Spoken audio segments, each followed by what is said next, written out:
You're listening to Keith Engle, the host of TGI Sports Talk on the National Streaming Sports Roku channel. National Streaming Sports is brought to you in part by BetUs.com, designed for true fans. NFL odds, Week 1 and future. College football odds, including Heisman Trophy favorites and playoff odds. NBA odds of division winners and playoffs. Major League Baseball playoff and World Series odds. The National Hockey League Conference playoffs and Stanley Cup odds. And boxing winners. Betting opportunities include versus the spread and outright winners. Also, during the game. Use our link on our website, nessp.info. The Bet Us Opportunities webpage for a 125% bonus on your first 3 deposits. Must be 21 years old, and remember, bet responsibly.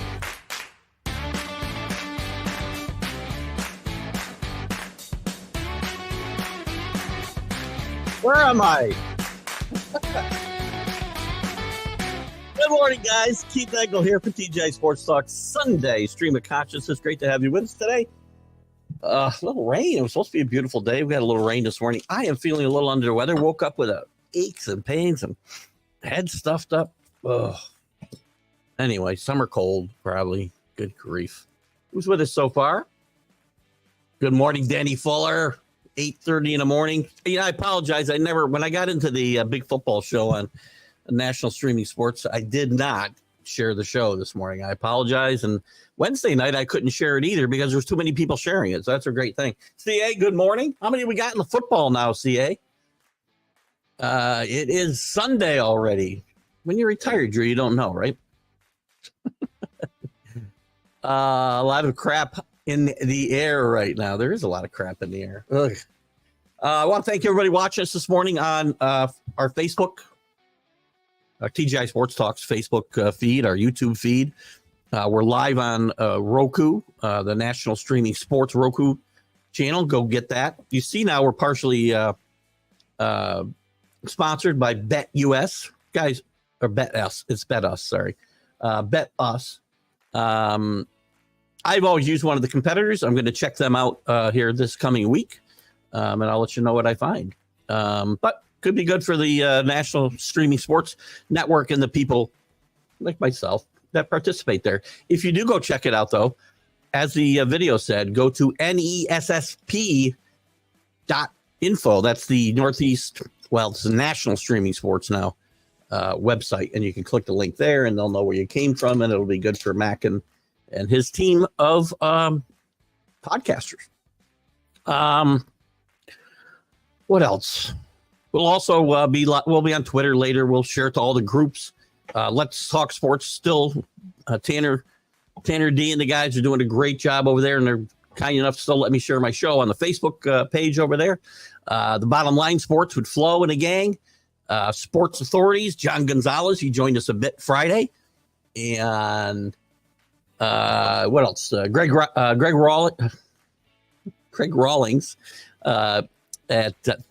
By the way, if you're a baseball fan, Drew, you should get into America's pastime, the love for baseball.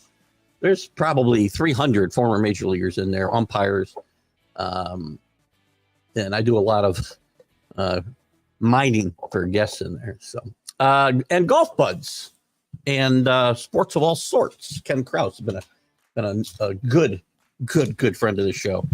So anyway, and Ralph Williams, sorry, I didn't respond to Ralph yet, but if you hear Ralph, I see you there, Ralph. I will be on Tuesday. I didn't respond to Ralph yet, but I'll be on the Sports Corner with Ralph and Smoking Jim Frazier. They're on 4 to 6 p.m. Eastern on Tuesdays. I'll be on September 3rd, a week from Tuesday. They talk a lot of great national sports. I know it's a Pittsburgh. What do I want to say? Ralph's based out of Pittsburgh, but he doesn't just count on Pittsburgh stuff. Plus, Ralph does a lot of great stuff during the week. Check out his RW Media site for sure. My thanks to Sydney Moncrief. What a great guest Sydney was. Unfortunately, I had to run off a little early. I had a lot of stuff to get to with him, and I didn't. Well, possibly we'll have him on again. That was a one-on-one show Friday. And also we'll have Ernie DiGregorio coming on this week. Lots of stuff to talk about today. We've talked about Ohtani. Ohtani going 50 for 50. He's on a pace now for 51-51. He'd been under that pace last time we talked about it. I know Danny didn't think he'd get there. 20. How many games are left? We'll get into it in a minute. Judge on a pace for over 60 home runs now. What else we got here? Joey Votto retires. We talked a little bit. We can talk more about that. Hall of Fame worthy? Don't know. Jordan Montgomery rips Burroughs a little bit, which I find interesting. Scott Survey's fired. We got some good races that we can get into. Jansen, for the catcher for the Red Sox, set to make Major League Baseball history tomorrow by being the first player ever to play in the same game for two different teams. Now, the game was suspended when he was with Toronto months ago, but it'll be resumed tomorrow, and the plan is he will play. In the NFL, we got the final cuts coming from 90 to 53. We still got a couple of games tonight. Do we care about the preseason? Is it important that the Bears are 4-0, the Vikings are 3-0, or the Bengals have looked horrible and 0-3? Does it matter even a little bit that Rodgers hasn't played a game? And by the way, before you jump on Aaron Rodgers, this is not just Aaron Rodgers. A lot of guys aren't playing games. What else do I have here? Trey Lance throws 5 interceptions yesterday. Dak Prescott had to be smiling ear to ear. He was horrible. Bland is out for them. I always kind of thought Bland was a bit overrated. Hall of Fame has changed the criteria. Coaches only need to wait 1 year now to be eligible. And I thought I had a rest in peace here for somebody here. Oh, yes, Al Attles, the NBA player, coach for the Golden State Warriors, the San Francisco Warriors before that. Coach a great Rick Barry and that team to a championship in 1975. A really NBA lifer and a very good player and a good coach. So our condolences go out to him and his family. I'm going to get to your comments in just a second. College football, big upset yesterday. I told you on the college football huddle Wednesday night that Georgia Tech would cover the 10 and Florida State would win late. Well, they almost won late. Georgia Tech wins the game. I should have bet the money line. But does this put Florida State out of the race? I picked them to win the ACC, and they still can. If you're going to lose a game, you're better off losing in week 0 than in week 11, 12. So we'll see how that affects it. And Big 12 is now talking to UConn again about joining. This happened once before. Little League World Series today. Florida against Taiwan, I believe. Tell me if I got that wrong. I hope I don't. And at the Travers, right up the road here at Saratoga, probably the fourth, I would say, the fourth most prestigious thoroughbred race. Fierceness holds off the filly Torpedo Anna to win the $112 million Travers Stakes. And Saratoga was a zoo yesterday. I got a funny story to tell you about my car, by the way. I told you last week. Let me get to some comments here, and then I'll jump in. I think I said good morning to everybody. CA, you're going to let me know about whatever. There we got to go on here. There we go. Mike Tomlin can't decide his quarterback yet. Does it really matter? There's no doubt. That's a great point and something we can talk about today. It doesn't matter. They both stink. At this point, he's got to start Wilson. I don't see where he's got any choice but to start Wilson. Fields has not shown enough to say, he should have the job over the veteran. One of them better step up early, or this team's going to have a long season. Looks like we'll be having 12 again, maybe next year expansion. That's good. 12's good. There's Ralph Williams from RW Media. Ralph, I didn't send you a text yet or a message, but I will confirm it so you have it. But September 3rd, I can certainly make work for sure. In fact, I think I'm taking a long weekend, so I won't even be working that day. Jahan Watson trade was interesting. Triple coverage on McLaurin. Yeah, I'm a little surprised. He wanted out of there. I'm not sure what the deal is. Out of Penn State, I believe, last year, only 49 receptions. This guy has not really stepped up. Patriots had some interest and kind of backed away. Deshaun Watson has been an underachiever. Now, I understand the quarterbacks have not been, Tom Brady there. But, there are good receivers who catch a lot of passes. from bad receivers. There's got to be more to this story than we know for sure. Maybe Anthony will be here. Bill fills in. 49ers apparently wanted McLaurin for Ayuk and had no interest in Dotson. There you go. There's another team with no interest in Dotson. By the way, I wouldn't trade McLaurin for Ayuk. I wouldn't do it. I think he's a better player. Good morning, Kenny. The TV managers prove they don't care about anything but money. Well, when did we think otherwise? Played a preseason game, meaning nothing over an international championship game. Not sure. Truly hate that money is ruining this world. What are we talking about? Are we talking about the Little League World Series and the Taiwan victory? Yeah, we're ugly Americans. We only want to watch our guys play. I think that's what you're referring to, Kenny. I would rather have seen the Little League World Series. I enjoy the kids playing. Unfortunately, money does rule the world. I mean, this isn't new. This isn't a new experience, by the way. It was this way in the 50s. It was this way in the 60s. It was this way in the 70s. I mean, it's a little more greed now, but it's really not that different. As far as the money goes, the problem is you involve a lot of other things with the money, and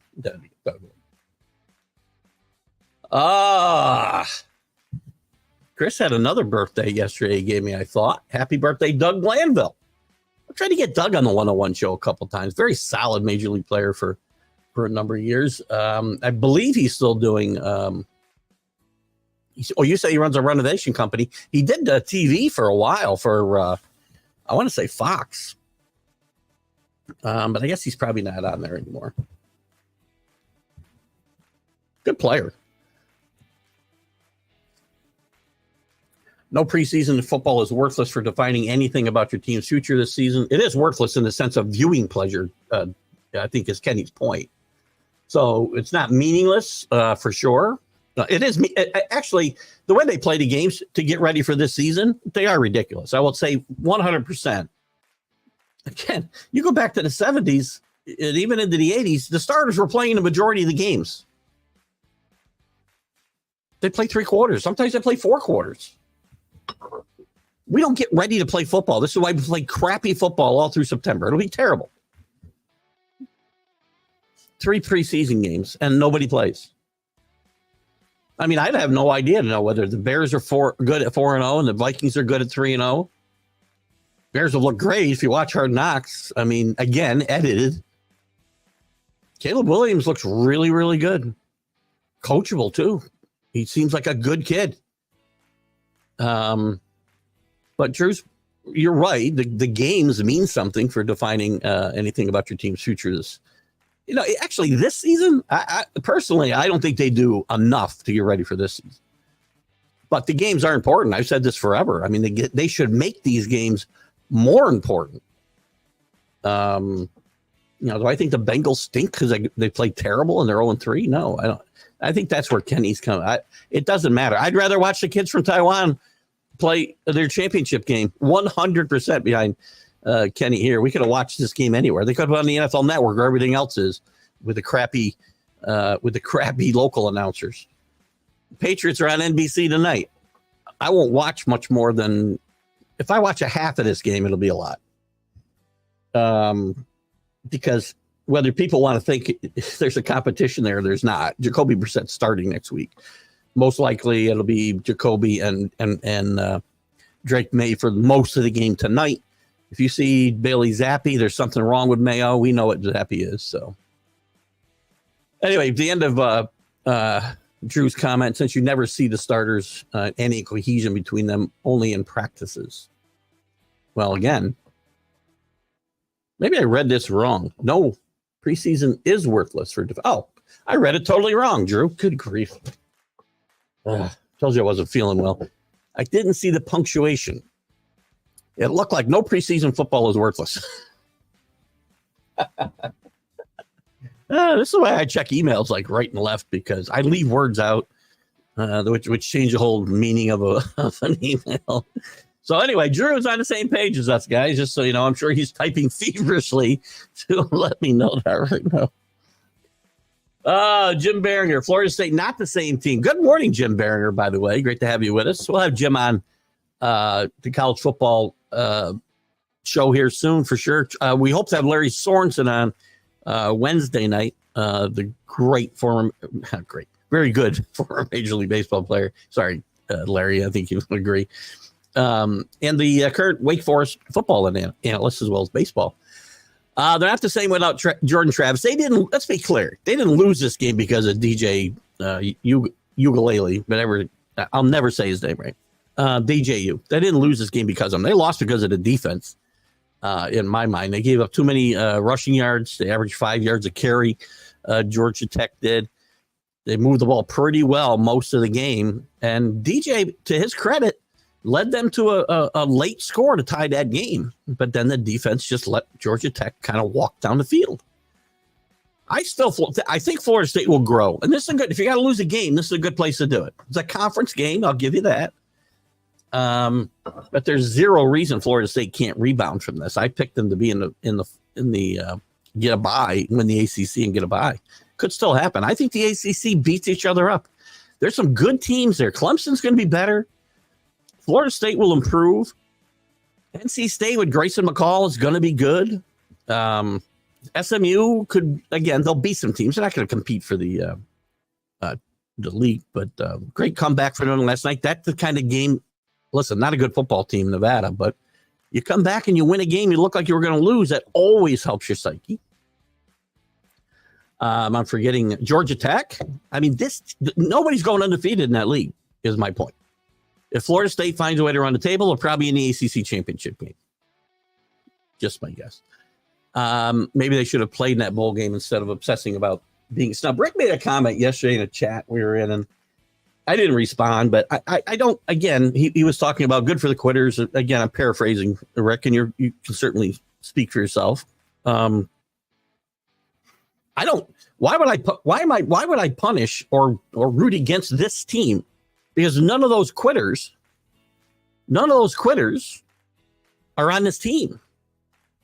They're gone. They didn't play in that bowl game for a reason. They're all gone. They either transferred or they went to the NFL. And lost a lot of guys on defense. Now, with that said, yes, they should have played. I 100% agree. And I will say once again, the committee effed it up. Florida State belonged in the playoff. End of story. God.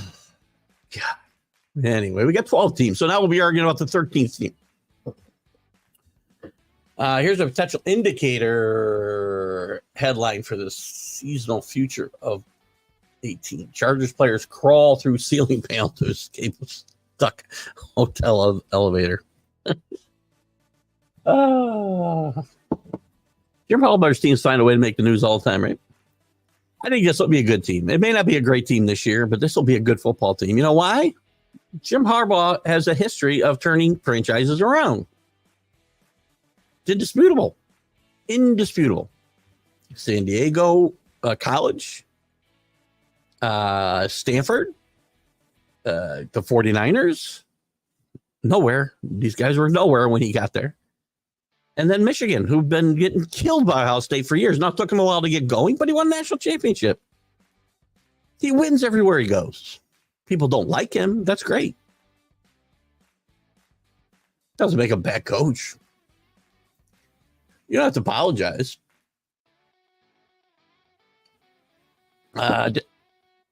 Here's what I'll tell you about. I was sorry about their coaching staff. You don't have to be sorry. You can disagree without saying sorry. We don't need to qualify it, Rick. We agree to disagree on a lot of things here, and we all part friends. That's the fun part about this show. No matter how vehemently I disagree with any of you on any topic, and I think probably everybody here has had their run-ins. We've had our run-ins on different topics. We part friends. That's why that's how it should work everywhere, by the way, not just sports podcast. Take that commentary for what it's worth. Listen, Notre Dame again, I've said forever that their season hinges on. By the way, I backed my mouth up with my money yesterday. 200 future bet on Notre Dame to win it all. That's a $4,400 payout. Notre Dame's schedule now, again, just because you got an easier schedule does not mean you're going to play well when you get to better teams. I understand that. So there's some things working against Notre Dame. They've still got a couple good games to be concerned about. They've got Texas A&M next week, which will be a good barometer. They've got Florida State in the middle of the season. They've got USC, who I would expect to get better, even though I don't expect them to have a great season. I'm a little surprised they're ranked in the top 25. And I've seen Marcus Freeman grow as a coach. He hasn't had a quarterback, but they've improved the quarterback pitch situation. Riley Leonard's got to stay healthy. They've improved the skill positions around him. The defense is better. They're bigger. They're faster. That's why they would get to playoffs and get killed, by the way. Everybody was bigger, faster, more athletic. Skill position players coming out your butt. They've got those players now. Now, will they get tested enough?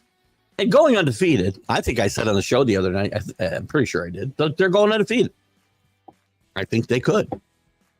But it doesn't matter. If they get 2 losses, they're going to get in the playoff. And being undefeated does them no good because they can't get a bye anyway. All they can do is improve their ranking from 5 through 12. Now, if they get the 5th seed, that'd be much better. Right? I don't know if they can get the 5th seed. I think the group of 5. No, I don't believe. Actually, I think I was debating this Wednesday night. I'm pretty sure now I read after 4, it's just a open seeding, right? So if the group of 5 team was the 12th worst seeded team, that's where they would play. So the best Notre Dame can do is 5. Maybe get them a little easier second game or first game even. But undefeated is not going to help them. They're not getting a bye in the playoff no matter what. So I think it'll be fun. I think it'll be a fun season. Again, I don't always know what I'm talking about. That's for sure. Very strong opinions. You know the Bill and Packer line. I'm often wrong, but never in doubt. And now my money's where my mouth is. So we'll see what happens. I love your team. Your team, Georgia, is really good, Rick. And by the way, back to the ACC, I missed the team. I don't think Dave Gatt's with us this morning. Syracuse is going to be much better. Their new coach, Brown from Georgia, coming from a winning culture, helps. They got Kent McCord. Kent McCord. It's not Kent McCord. Is it Adam 12? What the hell's his first name? They've got McCord coming in to play quarterback. They did lose one of their top cornerbacks this week for probably a season. I mean, 6 to 8 weeks. I guess he can get back, but I expect Syracuse to be much, much better this year. So I think the ACC is going to beat each other up. Drew's talking about Doug Peterson. Mac Jones has played extremely well, but at times revert to Patriot ways. Listen.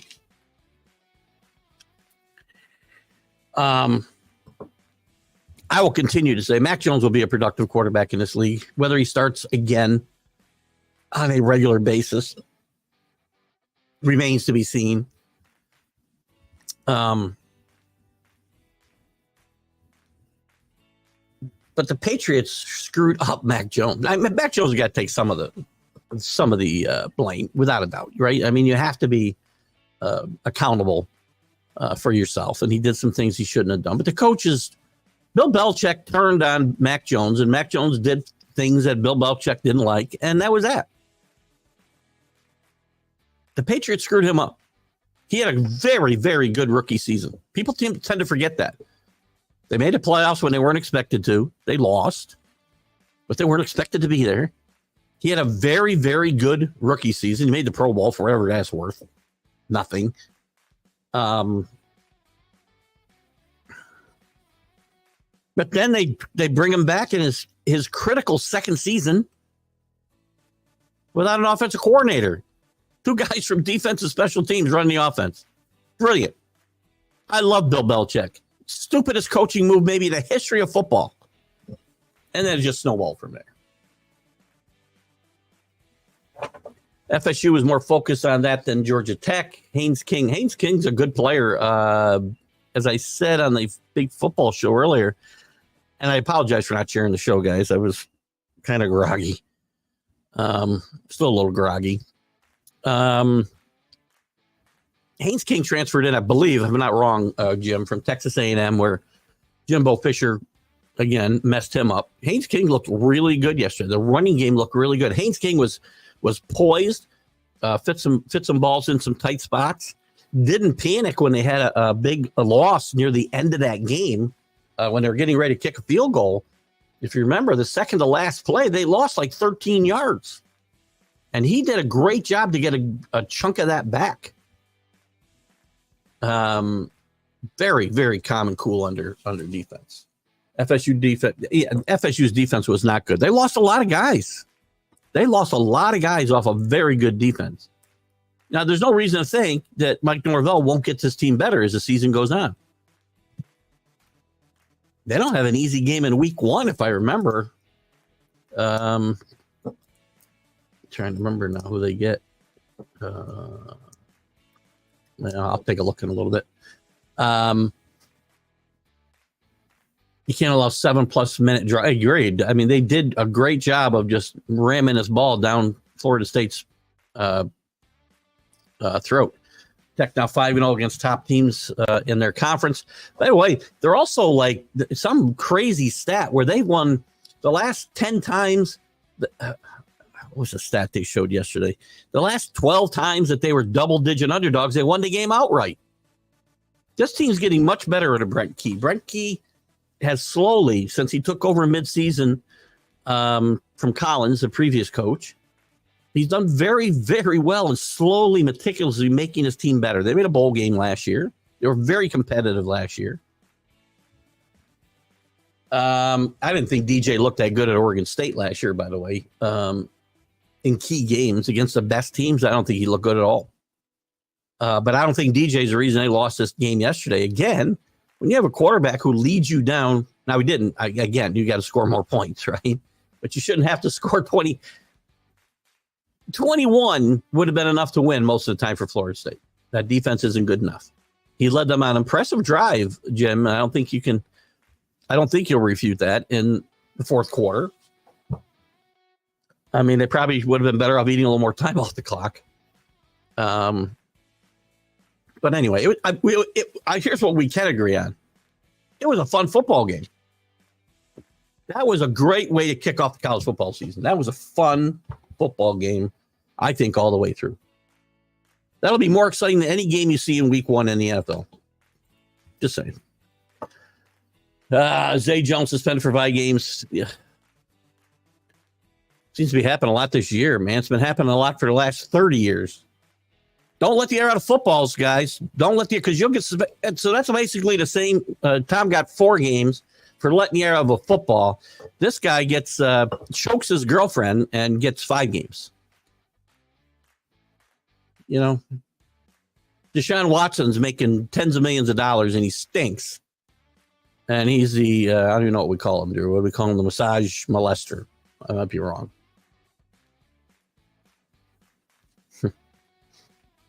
Ray Lewis kills 2 people or is involved in killing 2 people. There's no way he wasn't. He was not acquitted of anything, by the way.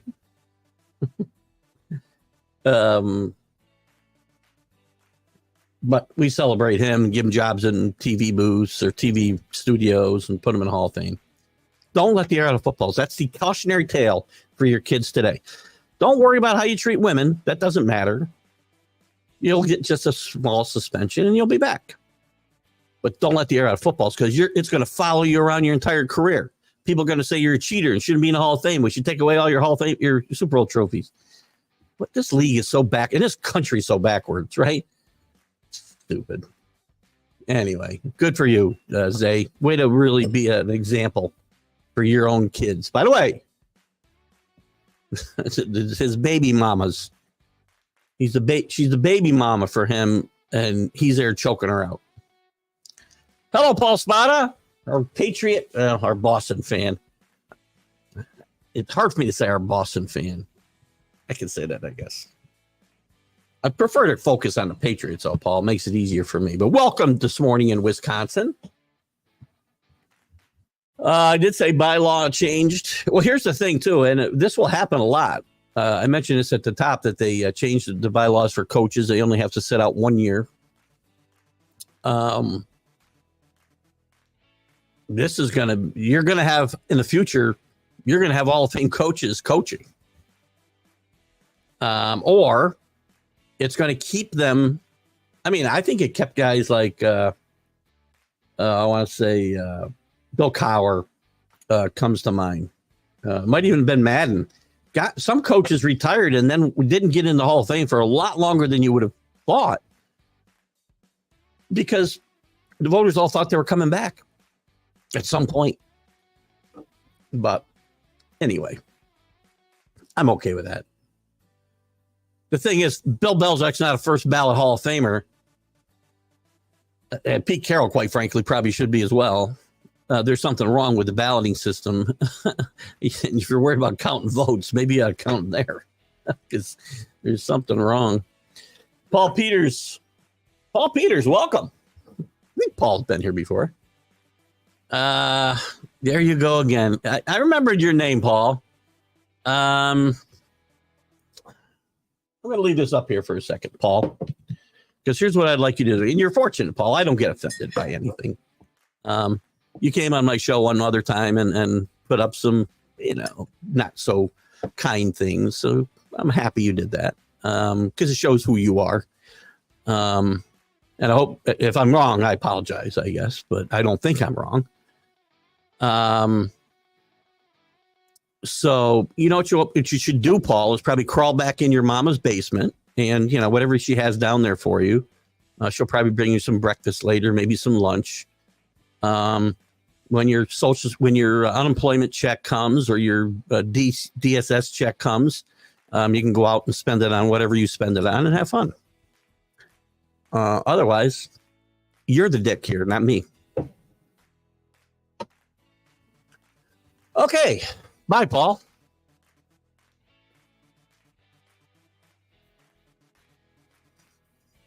Paul, you're not getting any more stuff put up, so I'm going to block you as soon as we're done here. Because all you're doing is ruining the show for everybody else. So I see another comment. I'm not going to put it up. I said my piece. You've been on this show before. I thought I blocked you then, but I will now when I get done here. And not because I'm offended, Paul, but you're just a dick. So again, crawl back in your mother's basement. Your DSS check will come tomorrow. And, you can party for the week. Have fun. Oh, sorry, Danny. So I apologize to the rest of you for having to put up with Paul's BS. Pops in every now and again. And as I said, unfortunately for him, I don't get offended by anything. I do get offended by people who are offended by everything, but Paul's just a jerk. Preseason level is hard to watch, definitely. I mean, guys should be playing. You're doing nothing. And I misread Drew's comment earlier, but you're really doing nothing to get your team ready to play. Some teams do. I mean, the Bears 4-0 record, I think they've done a really good job of, again, Caleb Williams should play more, get more reps in games, because that's where you need to see the speed, right? He's going to be a good player. What Mac McGrath, for some reason, thinks he'll be the biggest bust in NFL history. Even if he is a bust, he's not going to be on the level of Russell or Brian Leaf. I could probably go on. Chris, I asked Chris, Paul Rosen, who was a guest on the one-on-one show a few weeks back, or I guess a month back, whatever it was. Might have been in June. His Melbourne Ice team won and then lost in a razor-tight playoff, in the razor-tight playoffs in the Goodall Cup. That's in Australia, by the way. That means they're done, and our boy is coming home. Paul's an assistant coach on that Melbourne team. This team didn't make the playoffs last year, and they made it to the final this year, but based on a post I saw from Paul this morning. We wish him good luck. We had a lot of fun interviewing Paul. If you remember, Olympian in hockey and also in Oh God, what was the other sport, Chris? I can't remember. Anyway, Paul's a great guy. It was a great interview. He's got a great life story. Check out his book. You can find it on my Facebook page. I said I wasn't putting it up, you dumbass. They're not out though, Danny. That's the thing. I mean, why would you think any team? Because by the way, with the Big Ten the way it is, the SEC the way it is, I don't think we're going to have an undefeated team this year. I really don't. If we do, I think it's Notre Dame. And in the ACC especially, there's no reason to think FSU can't win the conference and still get one of the 4 byes. They run the table. 2 losses you might get in that. That league is going to beat each other up. Clemson, FSU, Syracuse is going to be much better. North Carolina State's going to be much better. Georgia Tech, we've already seen. Much better. Miami is supposed to be much better. Supposed to be. We hear this a lot. So I listen. There could be two lost teams in the ACC, and guess what happens to the team that wins? They're going to get a bye, unless somehow the group of 5 team is ranked higher than them. They're going to get a bye, so they're not out by any stretch of imagination. I know you'll be happy when you see USC's out. 7 RBIs for Real Muto, including 2 3-run homers. I think it's important for the Phillies to start getting it together here. What do we got? 27 games left, I think. Depending on the team, I guess roughly 26 or 7. By the way, the White Sox remain on 123 game. They're going to do it. I can't see any way they don't do it. So that's exciting. Judge on a 60 home run pace. Might break his own American League record. Depending on who you are, the Major League Baseball record. By the way, I got a comment about Barry Bonds. Since we're on this topic a little bit. Barry Bonds was put into the Pittsburgh Pirate Hall of Fame yesterday. But he attended and was very gracious. But his comments about the National Baseball Hall of Fame, saying he doesn't care, he's put that behind him. I don't care, it doesn't bother me at all. First of all, I call bullshit. Second of all, if you actually feel that way, why am I fighting for you? I'm a true believer that these guys belong in a Hall of Fame, that you can't have a Hall of Fame without Bobby Bonds and Pete Rose and Roger Clemens, just to name a few. I don't know who did or didn't do steroids. I will put them in there and tell their story, warts and all. But why am I going to fight for you, Barry, if you say, hey, who cares about the National Baseball Hall of Fame? Anyway, did you notice the size of his head? Smaller than mine. Jim Pearce, yeah, that's a great point. And that's why we get crappy football. Those games count, and these teams are still feeling each other, figuring out how to play together and put an offense together and a defense together. It makes no sense. You want to play more regular season games, but the games get worse. You know, when you had 6 preseason games and there was 14 games, guess what? The quality of football in all of those games was much better. You still get bad games. You're always going to get bad games. But the high percentage of games in September are not good to watch. They just aren't. Jim's exactly right. We've talked about this a lot. Who thought Florida State was good? I had them in winning the ACC and being a bye in the playoff. Yeah, and they still could do that. DJ didn't go to Alabama. He went to Clemson. So I'm not sure where that comment. Maybe you're saying if he went to Alabama, he couldn't play. But I'll tell you what, Joe Milroe is going to have a great season this year in Caleb DeBoer's system. So the death of Alabama is being highly, highly exaggerated, to paraphrase Mark Twain. So a lot of teams, by the way, so then all the national polls had them ranked in the top 10. So that's a lot of people right there. Me, whose opinion doesn't matter a hill of beans, I had them winning the ACC and getting into the playoff with the 4th seed and a bye. which the ACC likely will get, third or fourth seed. And that could still happen. It's one loss in August.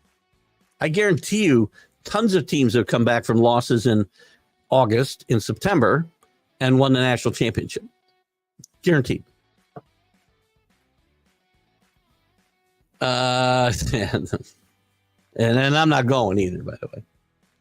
It'll be interesting to see what happens with the 12-team playoff now, and it will give some significance to some of these lesser bowl games, right? Because you've got to play, 12. There's a bye there, so you got to play 6 games. You got 6 games you got to play in some of those lesser bowl sites. Well, lesser bowls. Someone would be on site. I'm not sure how that's all working. The first round may not be at the bowl sites, but the second round is. So some of the lesser bowls will get a little bit of a bump. It won't be the Pinstripe Bowl. It needs to go away because nobody cares. And you know what, Rick? That's entirely possible. I don't. What do I know? Bowden Francis on the Jays may be pretty good. I haven't seen much of Bowden Francis, Drew. Oh, let's take a look. Bear with me because I'm struggling a little bit. Quite frankly, I have not paid a lot of attention to the Blue Jays other than waiting for Donnie to be you there? Cat just went under my foot. Then she gets mad at me and scratches me. Nice 7-3, 4.02, not tremendous, but good whip. Somebody strike. Everybody strikes out. Is there anybody? And I shouldn't say this. Don't talk in absolutes. Everybody pitches. Strikes a guy out an inning now because we just throw as hard as we can for as long as we can. By the way, I don't know the date yet, but I'm going to have Jeff Fry on, former Major League Baseball player. And if you think I'm bad about baseball today and analytics and the way guys are taught to hit with exit velocity and launch angles, pitchers are sent out there just to throw as hard as they can for as long as they can, and stupid rules put into baseball. Wait till you hear Jeff Fry, former Major League Baseball player. Check out it. Go follow Jeff every day. He'll show you some nonsensical play that some bonehead is doing. It was inside a park home run in a game the other night, and for the life of me, I can't remember who the teams were involved, but it really doesn't matter. Batter hit a ball into the right field corner. The right fielder chased it down, and it took a bad bounce back towards right center. You know who's nowhere to be seen? The center fielder. What was he doing? Getting a glass of water? Does anybody know how to play this game? It was an inside the park home run. Ridiculous. And these are types of things. And when Jeff Fry's on, it's going to light up. Anyway. Yes, so far I would say that Mr. Francis has acquitted himself pretty well.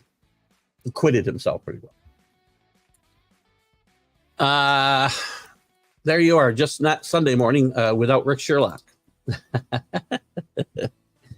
Rick is, by the way, Rick, I don't know, did I mention this?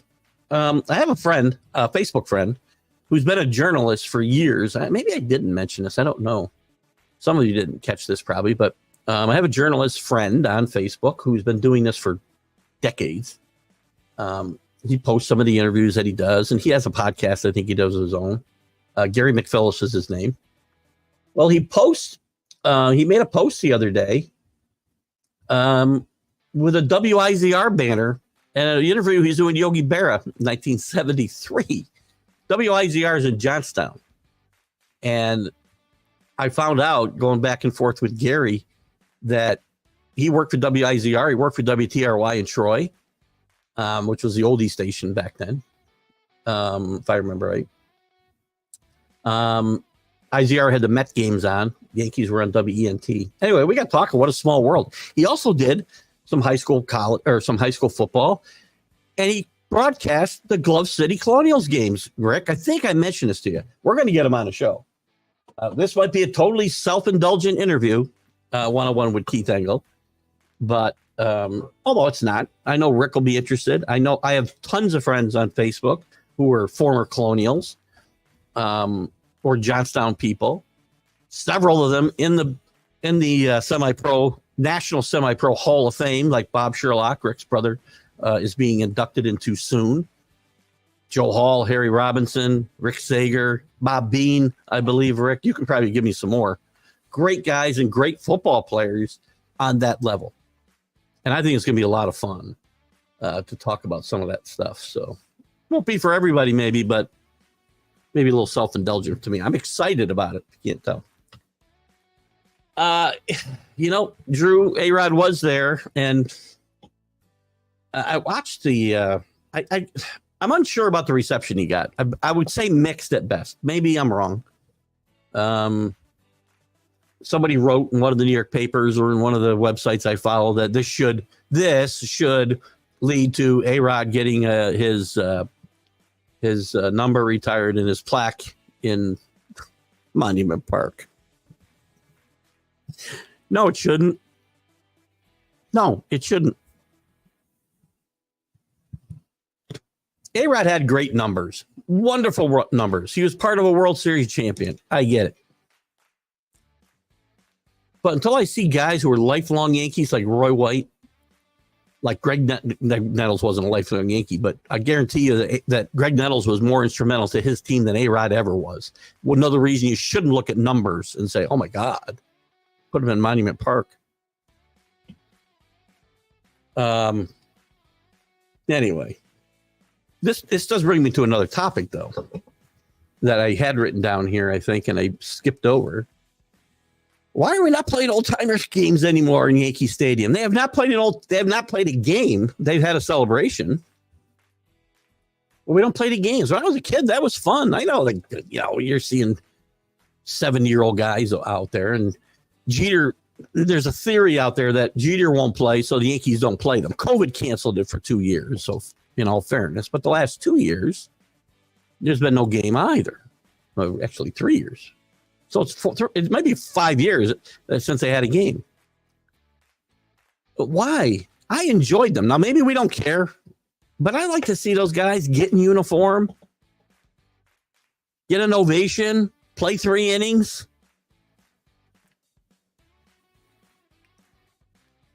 I mean, I think the Mets played an old-timers game the other day, didn't they? Other teams still play old-timers games. Why don't the Yankees, the most celebrated team in the history of Major League Baseball, doesn't play an old-timers game?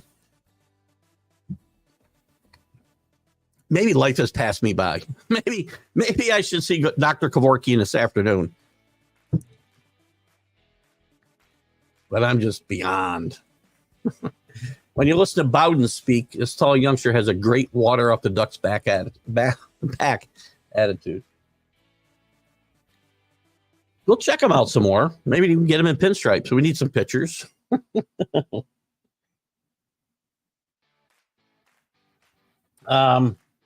Speaking of ducks, by the way, the summer just must have flown by because for about an hour this morning, I was hearing geese flying south. I'm assuming they're flying south because they were loud, and one got left behind. And he must have taken about 20 minutes to get out of sound distance of my house. I can't believe I'm hearing geese flying south already. FSU has a nice running back room. They do, but they didn't do very well yesterday. They did not run the ball well. They didn't do anything really well yesterday. And still they were in the game. Georgia Tech's better than you think. I do not think FSU is done. I mean, we could write them off. I could be wrong. They could lose again next week. Who do they got? All right. Now I need to know. Oh, now I need to know who they got next week. Oh, could have just clicked on them here. There we go. Let's just do that. I got Boston College next week at home. Boston College will be an improved football team under Bill O'Brien. He's a good coach. Did a great job at Penn State under the worst circumstances you can think of.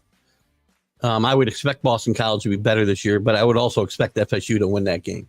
Who else are they losing to? Since I got this up, this is usually something I do in a college football huddle, but I'll do it since I have them up. And everybody thinks they're done. Who are they losing to? Are they losing to Boston College at home? I don't think so. Are they losing to Memphis at home? I don't think so. Are they losing to Cal at home? No. Are they losing to SMU on the road? SMU with a big comeback yesterday, but not what they should have done against not a great Nevada team. They're 25-point favorite in that game. They get Clemson at home. That's going to be the key. They got Miami later in the season too, by the way. But I think they beat Clemson at home. One loss. At Duke, the win. At Miami is going to be tough. If I want to use my heart, I'm going to say Miami wins this game. That's 2 losses for FSU, which makes it much tougher. But again, don't forget I said near the top of the show, I would expect there to be a team in the ACC championship game with 2 losses. They're going to beat each other up. Carolina at home, they're going to win. Notre Dame. Sorry, 3 losses. Maybe I'm wrong. That's one of the speed bumps for Notre Dame. 3 of them, in my mind, to going undefeated. Texas A&M in week 1, Florida State, and then maybe USC if somehow they get better than I expect them to be out of the gate. Then they got Charleston, then they got a really bad Florida team. At worst, they got 3 losses. And one of them would, so again, 2 losses. When I say 2 losses, I mean 2 league losses. That would still only be 2 league losses if they were to lose to Clemson and Notre Dame.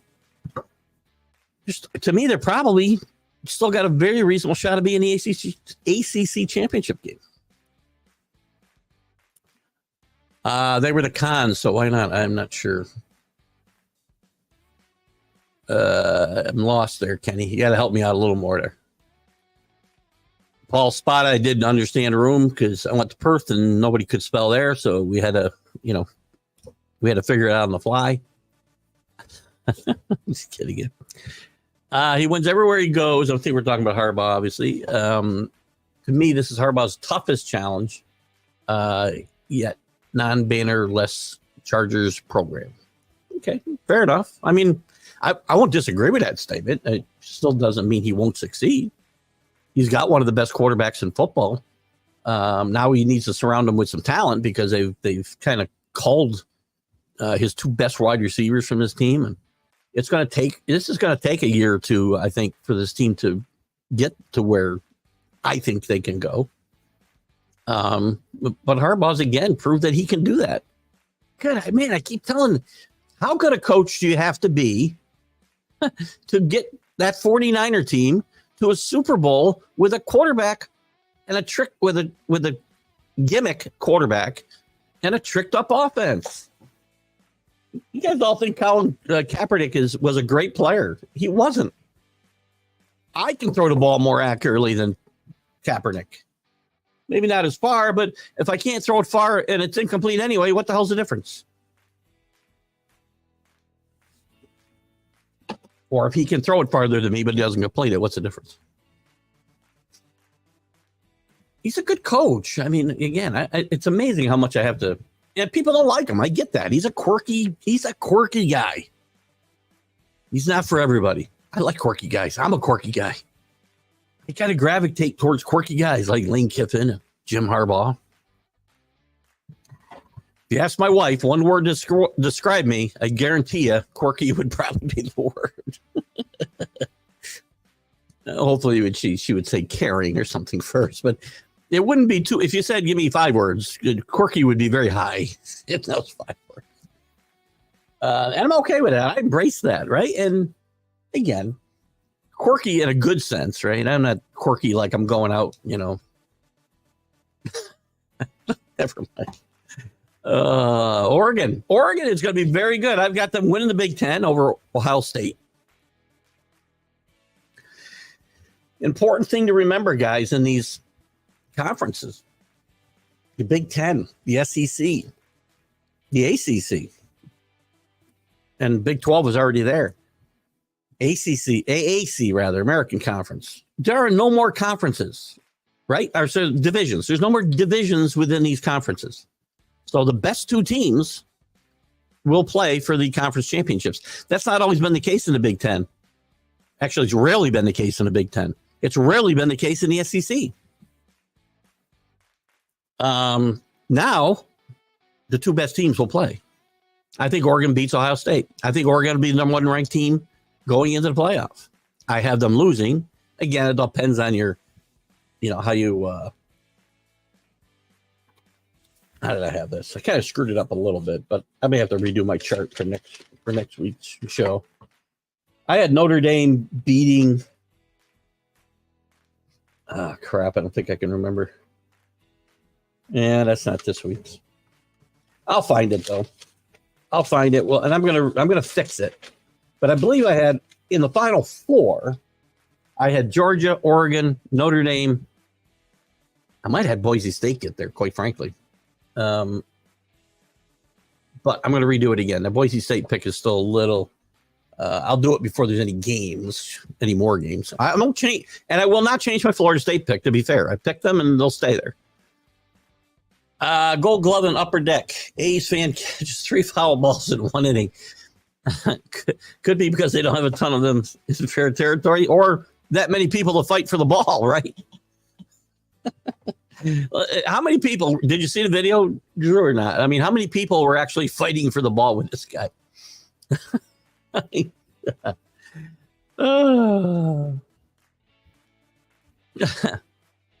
Oh my God! Right? Your guys' thoughts on Joey Votto retiring? He's great, man. Did this again.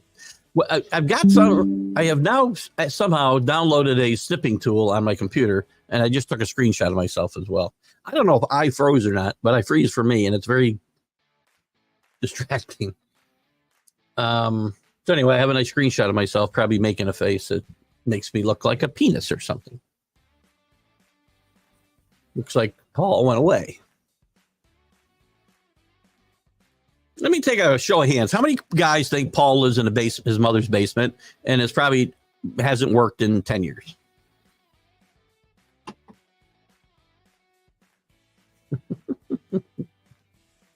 Oh, what a douche. Where are we? 927, going along good. Why are they giving any league special privileges in seeding? It's not. They're not giving leagues, by the way. It's not really. They're really not doing that. It'll come out that way because those teams will be ranked higher. And again, if we go by my playoff system, which I got sued, threatened a lawsuit by Basement Bob. Speaking of basements, we wouldn't have this issue. But there are no special privileges. The 4 highest ranked conference champions. So if the American Conference had a team ranked 3rd, they get a bye. And it could happen. If what I say could happen in the ACC happens and you have, say, a 3-loss team win it in Florida State, let's just say that happens, right? Boise State or Fresno State or somebody, has a super season in the Mountain West, or Memphis has a great season in the AAC, or somewhere else. It could be any league. Conference USA to Sun Belt, any of those guys get their teams ranked high enough, they could get a bye. So it's not really special privileges. Again, special privileges would be what the SEC's been pushing for, where they want to get guaranteed 4 teams, let's say. Big Ten's trying to do the same thing. That would be wrong. And I do think, by the way, the SEC is getting 5 teams in this year. But not because of any special privileges. They have 5 teams worthy of being in the playoff.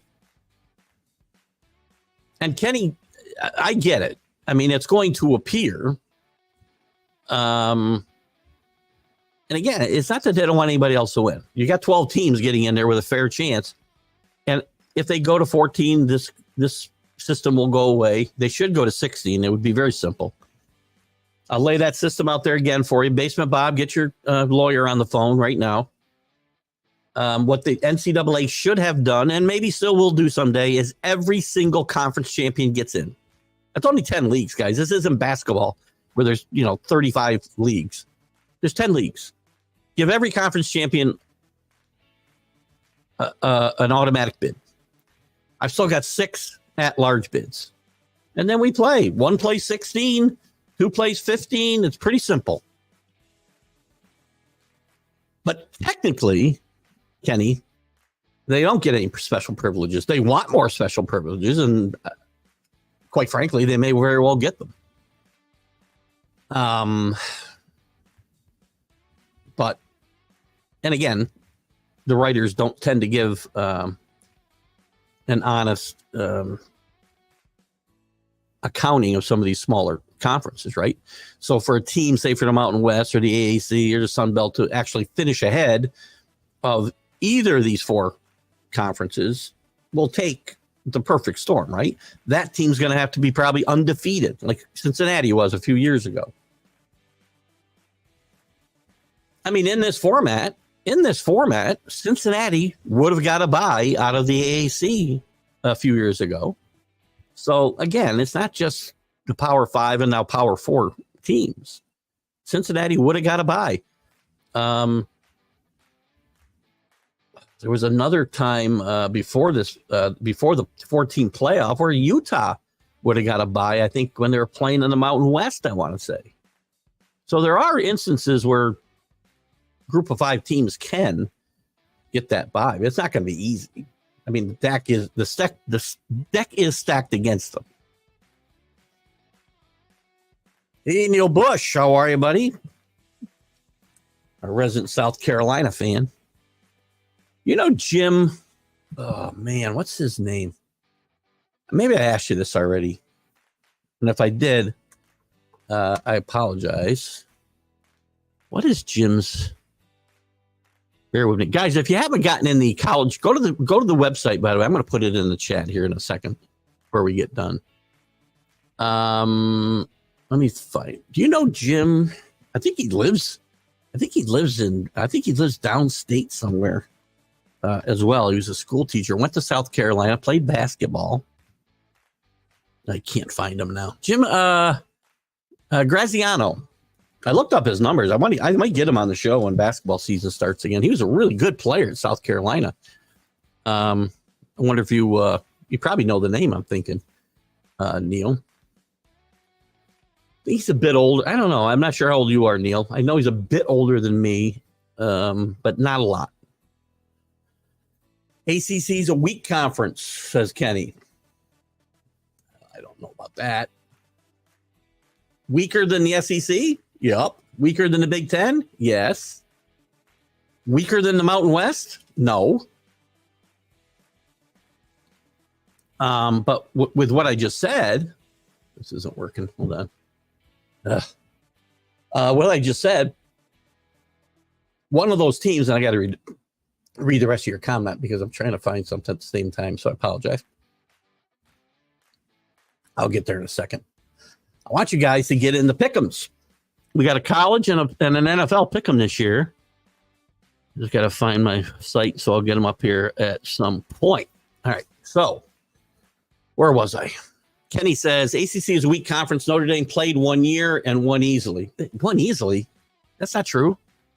Clemson took them all the way to the wire. They had a very close game, both to determine the team that would get into the championship game and who won the conference championship.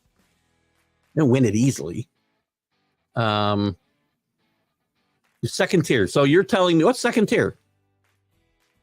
I mean, I'm not arguing with you, to be honest with you. They're worse than half of the SEC. They're worse. The best team, Clemson, we'll find out a lot about Clemson next week. They're going to play Georgia. I don't know how good or bad Clemson will be. They returned a lot of players from a disappointing team, including Cade Klubik, the starting quarterback. Dabo's refusal to get into the transfer portal and NIL game has hurt this team, and will continue to hurt it. If he doesn't change his ways, he'll lose his job. But again, you can't just say there are second-tier teams because they're better than, again, 90% of the teams in the country. That's not second tier. 132 teams, right? So if what's second tier? If I break them up by fours, that's 30 teams. Let's just say in a tier. I can make it 5 tiers if you want. And we can make it 20. I can't do the math. Let's just say 28 teams, and there are 25 teams in a tier. Let's do that. 25 teams in a tier. These guys are in the top tier. They're all ranked. Georgia, Florida State's still going to be ranked next week. And Georgia Tech's going to be ranked as well.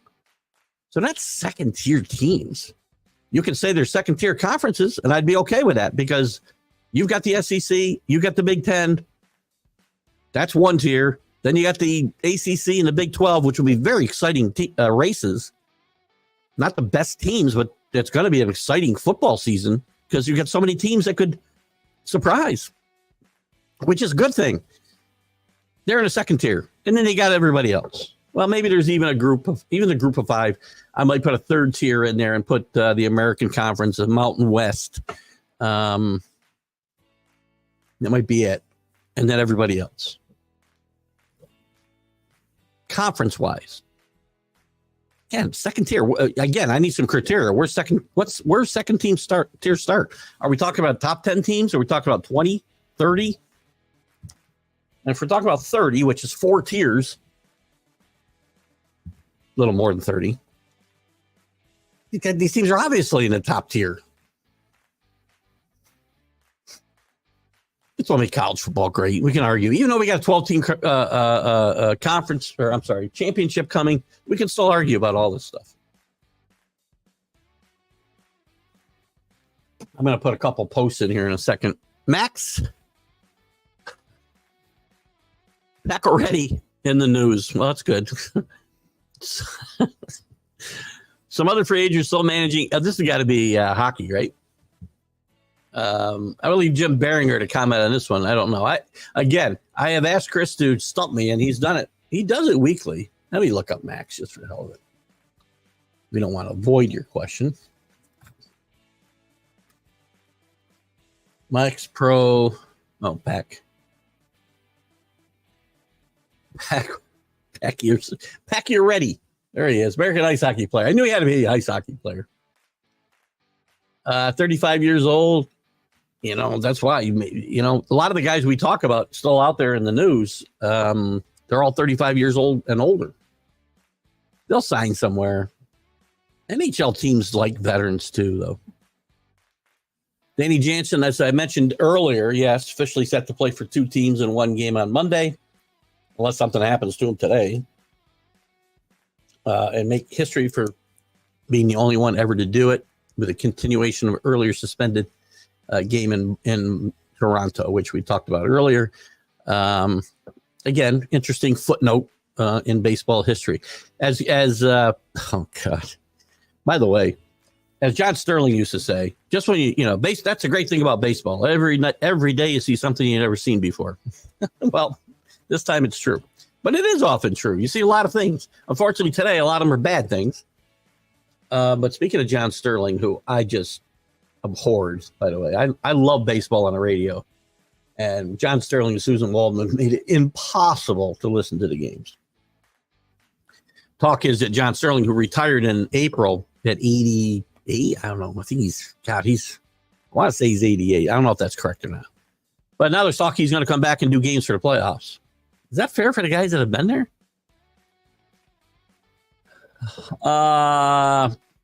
Doesn't matter what you do in life if you can help an NFL owner win games.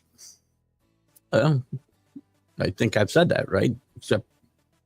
And there doesn't seem to be like tiers of problems. You're for murder, we'll suspend you for 4 games. Aaron Hernandez, it was a different story. Ray Lewis comes back, and Tom Brady gets 4 games for letting the air out of footballs. And by the way, you also made my argument about and I don't want to get the whole Colin Kaepernick thing again here, but I will. That's exactly what I've said. That if Colin Kaepernick could play in the NFL, he'd be there. All these guys think he's been blackballed. He has been blackballed. He might have been for a bit, but he would have been back in the league in a heartbeat if he could play. And there's a lot of bad quarterbacks in the NFL.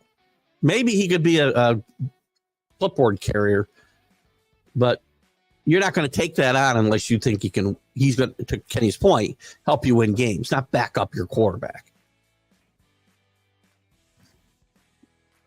Hello, Anthony. CD did not practice. CD not in practice, blend out weeks. True Lance amazing. 5 interceptions, by the way. Oh, God. CD and not in practice, and Bland out for 8 weeks. I'm not, here's the thing.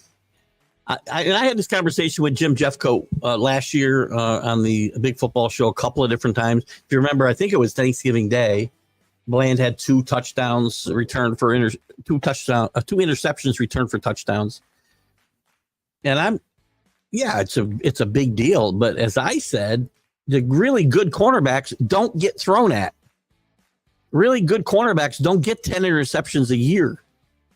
Really good cornerbacks may get none or 1 because nobody throws at them. So if you're getting thrown at, and Blaine got thrown at a lot, he had a lot of interceptions last year. Not saying it won't hurt the team, but he's not the great cornerback that people think he is. CD not being in practice and still not played is a huge deal. I do think you'll probably see CD in week 1. I think this coming week, or the week after, probably this coming week, by the weekend, CD and the Cowboys come to some kind of terms. I don't know what that will be.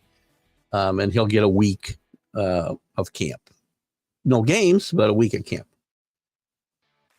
Lance, look, Trey Lance, 5 interceptions yesterday. The rest of it, again, that's why you can't look at just numbers, right? 330 yards, ran for 90. But you can't turn the ball over 5 times. I guarantee you Dak Prescott was over there with the biggest grin, or hiding the biggest grin you can imagine. Because the price tag just keeps going up. GT is recruiting well. They have for sure. As I said, Brent Key has turned the culture around there 100%. They were failing badly under Jeff Collins. They had really started to go downhill under the Paul Johnson tenure. Paul Johnson's tenure. He started out well. If you remember, Paul Johnson came from Navy, and they ran that wishbone offense there, and they were really good for a couple of years. And then the last 2 or 3 years, they weren't very good. Or no good under Jeff Collins, 10-22. And Brent Key got that job midseason in 22. He's done a great job of changing the culture. And even last night, they asked him after the game, or yesterday afternoon, they asked him after the game, will he be having a few Guinnesses? Well, I guess it's nighttime over there. And he said, no, we got a game next week. So the guy's all business. So anyway, GT's been recruiting well. That quarterback's a winner at a powerhouse high school program. And by the way, he got some pretty good seasoning at Texas A&M under Jimbo Fisher. Matthew McConaughey isn't the only famous guy from Longview, Texas. By the way, a big hook 'em horns guy, Matthew McConaughey. You see him at the games a lot, especially since now that they're better. What if Matthew McConaughey was actually there when Texas was irrelevant? I did mention this as well. Well, I didn't mention this part. Boris Client's update. Jordan Montgomery to be jettisoned to the bullpen. Snell's latest game, 3 innings pitched, no hits, 2 runs, 5 Ks, 6 walks. That's him, though. I don't want him on my team. Too inconsistent. And Jordan Montgomery, I have it here. Somewhere here I have it. I bet you it was Athletic. By the way, Babe Ruth's jersey, the called shot jersey, which is a little bit in dispute, by the way, sold for $24 million, over $24 million yesterday in an auction. If you don't know the story, in the World Series against the Cubs, he supposedly pointed to the center field bleachers and hit a home run. That's the lore. The part of the story they leave out is that he was barking and pointing at the pitcher. He may have pitched. He may have pointed to the fence at some point, but he was having a disagreement with the Cubs pitcher and pointing at him. And so there's some discrepancy whether you really actually called the shot. But again, we don't let the facts get in the way of a good story. It's a good baseball story. Let me find this Jordan Montgomery. He had something to say. Here it is. Jordan Montgomery says Scott Boras kind of butchered his free agency negotiations. Do you think so? You think so, Jordan? If you got an out here, which I think you do, I know Snell does, I'd get out and get a new agent. One who's got your best interest and not his in mind. Yeah. Absolutely. 100% again, right? Right, Kenny. Ray Rice couldn't play anymore, so he was on the downside of his career. So, and then the NFL gets a chance to make it look like they're tough on spousal abuse and different things that happen off the field. Whatever. You're absolutely right, though. If you can play, you'll be in the league. You go, well, unless you're Aaron Hernandez, right? If you're going to be a criminal, you need to at least have some common sense. Those guys were like the gang that couldn't shoot straight. Paul, well, I told you why he says Paul stuff. He's, I guarantee you Paul Peters doesn't even have a show, Kenny. Guys like him aren't going to put themselves out there and put opinions out there, put their, penis-looking head out there. He's probably a guy who's a 40-year-old virgin sitting in his mother's basement waiting for the county assistant check to come. That's what I say. I don't think he's got a show. You tune in here, Paul, if you're still listening, which I'm sure you're not. Put your points in because you're a dick. I'm not offended. I find it comical that people do these things. These shows are getting roughly 20,000 views a week. All my shows, 20 to 30,000 views a week. Between this platform and YouTube. And I don't even know we have in Roku, to be quite honest with you. Could be double. I know we have great viewership on Roku. I don't see all the numbers like I do on Facebook and Twitter and YouTube. YouTube, we can't seem to get some traction, but I don't focus on it.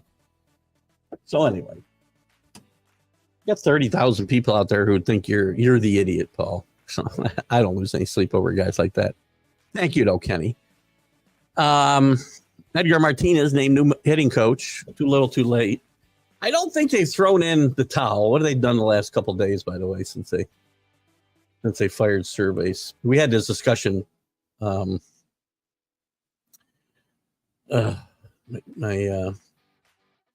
tabs get all screwed up as I go through the show because I start clicking around. Mariners are now 4.5 back, so they picked up a game.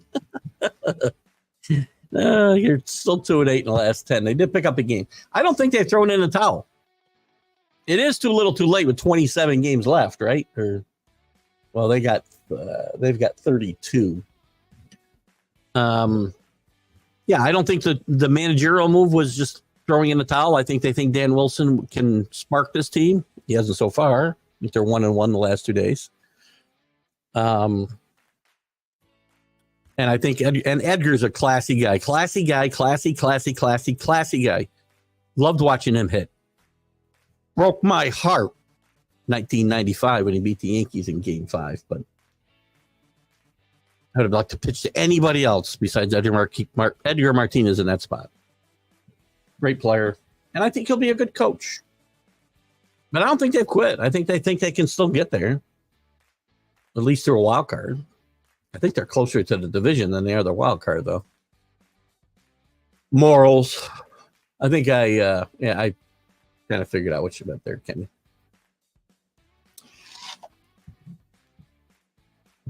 One of the few bright spots on my fantasy team is if I got the right Iglesias. I might have Jose Iglesias, or who's the guy that was a singer with Willie Nelson? I'm starting to think I got him on my team. That's a pretty good streak, by the way. Jazz is back. Helped the Yankees a little bit. Didn't help me yesterday. They lose 9-3 to Colorado, but still a half game ahead of the Orioles. Orioles, JB, where are you, buddy? Don't give up. Don't give up. And Kenny's a Notre Dame fan.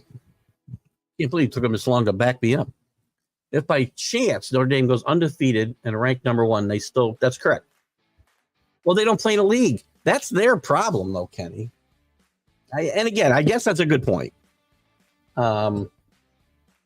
It's impossible. They cannot. Like I said, Boise State or Fresno State or somebody could have Memphis could have a huge year in their Group of 5 conference, go undefeated, win the conference, and be ranked ahead of, say, an ACC school.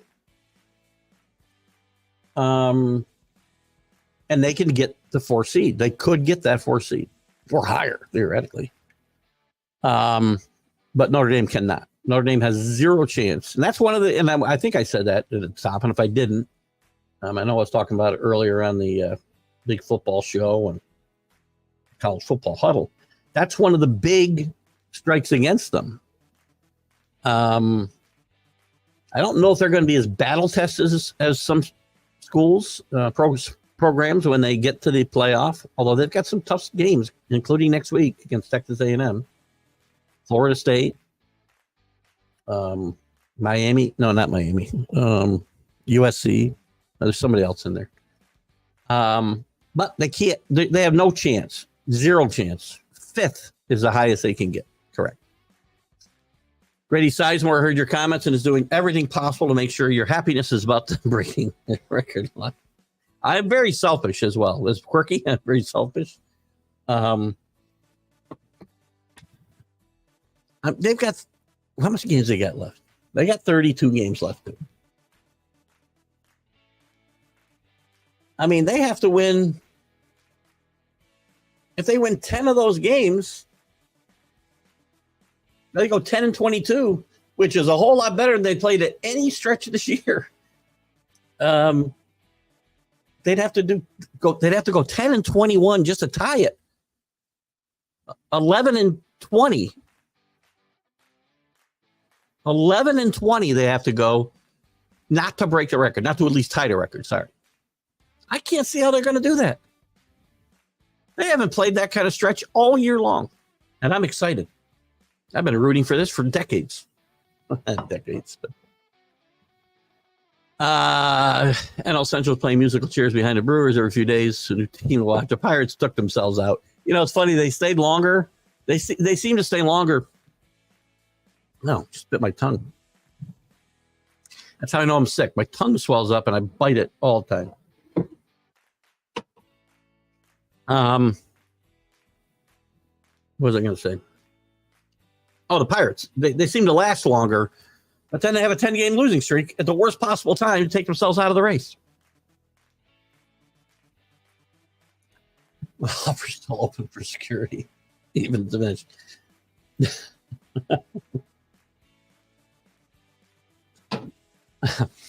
You know, I appreciate the offer, but if I need help, for Basement Bob and Basement Paul, then I really probably I should call Dr. Gorkin later. So. Oh gosh, thank you though, Rick. D-backs have the longest winning streak at 5. Let me put something up here, by the way. While poor Ron Washington has one at 4, and the Marlins have 5. Ron Washington, I think, and again, I know Danny had some comments about Ron Washington, but he's been a lifer. He deserves better than this. I saw a meme when I think they played Atlanta, and they had a meme where he was forced off the Atlanta plane. He wanted to leave with them. Oh my God. Oh, let me get all my games. I'm going to put up the link, guys. You can go to TGI Sports Talk, scroll through, and you'll find these. That's Drew's league. I don't want to do that for him. I mean, I can if you wanted me to, Drew. I can certainly share that if you want more people. I know you like to have control over who's in there, so I won't do that. But there's the link, and you're going to see it a few times because of the different places I'm sharing. That's the link to the NFL group, and where's my? Hold on. Go back. Where is the college? These guys. There it is. College football pick 'em. Let me put this in. I know we've got a few guys. We got 6 or 7 in each one of them. Let's see if we can push it over 10. We still got time. The college picks don't start till next week with week 1. The NCAA also cannot seem to count as well. We have to start week 0. Right? So anyway, you got the links there in the chat. I think they're not there. I don't know. I see Patty Blylevin there. Is that Patty Blylevin? Where is she? Yeah, thank you, Patty. I love that. And Patty's a really good person. Follow a lot of what Patty does, and we wish her well. I know she's had some challenges here the last couple of weeks with potential moves and such. But Patty, we hope you're doing well. And now I got to find where I left off because I jumped ahead to Patty. Patty, if you're still with us, I hope you're still with us. And you're always welcome to come in and participate. We talk about a lot of stuff here. As you can see, it is literally the Stream of Consciousness show here on Sundays. Now I got to get to, there we go. I'm back. Have to look at Bowden Francis' 4 starts since he was put on the rotation after Kikuchi trade. I get it. I'll do that. Entering stat, James Darren. Actually, I still have him up here.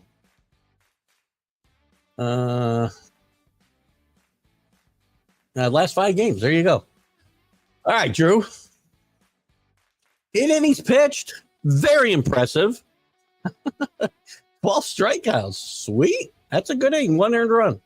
7 innings. 3 hits. 7 strikeouts. 7 innings. 8 strikeouts. 1 hit. Or 1 runs. Oh, no, 1 hit. 2 1-hitters. Again, leaving the games, guys. How many pitches did he throw? This will drive me nuts. 117, okay, in 8 innings, right? But they get him out after 81. Good job. Yeah, very good pickup there, Drew. It's getting skyrocketing, right? Good thing we changed all these rules for the hitters. You still can't hit. You know why? Because they don't know how to hit fundamentally. Again, go check out Jeff Fry's page. Please, guys, everybody's a baseball fan and thinks the way we are playing this game now and the kids are being taught how to play this game now is correct. Go follow Jeff Fry, former Major League Baseball player, and look at what he posts of some of the stupid hitting drills they put these kids through and pitching drills as well. Catching drills. I mean, Jeff's going to be a firecracker when we have him on. So again, they put all these rules in, right? And they still can't hit because they're being taught to hit. Neil loved the old timers games. Remember Mantle hitting a home run? Me too. I remember that when I was a young. Well, it was my teens, I guess. Always been some exciting stuff. You know, I remember Bobby Mercer was my guy. I'm still trying to get his widow Kay on the 101 show. Maybe I'll get Patty on since Bert doesn't want to come on the show. Maybe I'll get Patty. I don't mean to laugh, Patty, but it struck me funny. What was I saying? Oh my God, Jesus. Trying to get Kay Mercer. I remember when Bobby, he was my guy, and when he retired, he played in some games, but Bobby would be mic'd up, and it was a lot of fun watching Bobby talk to other players and see him interact with some of the other old timers, not all Hall of Famers, obviously, but a lot of them. So anyway, played a game. Barring something drastic in the last month, looks as if Sale and Scoble will be the respective Cy Young winners. Shocking in the case of Chris Sale, in my mind. Drew, I think you were on the same page as me when we did these preseason show. I thought Chris Sale's done. I mean, before a couple of good games last year, he basically was awful or hurt for 4 years. Chris Sale winning the Cy Young would be a tremendous story this year, and I'm going to root for him. Yankees have caught up to the Orioles in homers at 198. NC State in the ACC looks like they could win the conference. NC State will be a sleeper there for sure. Grayson McCall is a very experienced quarterback. He's played in some great offensive schemes under some great coaches, Hugh Freeze and Chadwell, guys who have moved on to bigger and better things themselves. And he's experienced. And experience means something today. With the transfer portal, you never know where guys are. Grayson McCall's a good quarterback, and he could make this team a dark horse here. And that's why I say, Neil, I think somebody gets in this, wins this conference and goes to the tournament, the playoff, with 2 league losses and maybe 3 overall losses. Yankees lead the Dodgers 541 to 480 over walks. That's a big difference. One thing that gets lost with the Yankees dynasty in the 90s into the 2000s, early 2000s, obviously. What was very underrated about that lineup was the fact that they worked pitchers. They got into the bullpen. They got into the weak part of every team's bullpen, it seems. Their bullpen was great, obviously, with Mo Rivera, but they would work the count and they'd get pitchers out early. That was kind of the beginning of this whole pitch count era, right? Late 90s, early 2000s. Yankees did it. But again, there's a big difference between taking guys out and putting better guys in than just taking guys out because, the theory of the game today is that's what I do. I take guys out after 90 pitches. I don't care who I got coming in. Lesser quality. But they used to work. They get a lot of walks, and even outside of the walks, I mean, it seemed like everybody was 3-2. Everybody. On base percentage, that's pretty low, isn't it? I think it is. Paul is definitely a basement dweller. There's one hand up. Tales from the Engle in Canada. The CFL has seen a great shakeup in the standings. It's looking like a Grey Cup finish for those 2 teams that haven't gone head-to-head since the late 50s. I don't know who the teams are vying here, Chris, but I used to follow the CFL a lot more closely. Back in the 80s when a lot of NFL players were going up there to play. I remember Fred Biletnikoff ended his career up there. Vince Ferragamo went up there. A couple of Bills stars went up there, I know. And I used to follow a lot closer. And it's hard for me, and again, it's good football, but it's hard for me to get excited when I watched the highlights of a game just yesterday. And there was no time left in a tie game, and a guy missed a field goal, and they won because you get 1 point for a missed field goal that I believe doesn't get returned out of the end zone. If I'm correct, there's Chris. Tell me if I'm wrong about the Rouge. But that's a rule that's got to go. Milner got knocked out in a Rocky movie. What? Milner. I talked about Milrose. Who's Milner and what Rocky movie?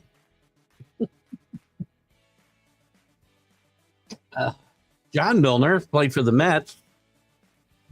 I'm reading a book about the 70s, 73 specifically, changing times in America, and it focuses on Major League Baseball a lot, by the way.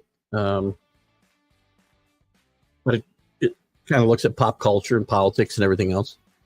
And the Mets are a big part of that baseball piece of that book.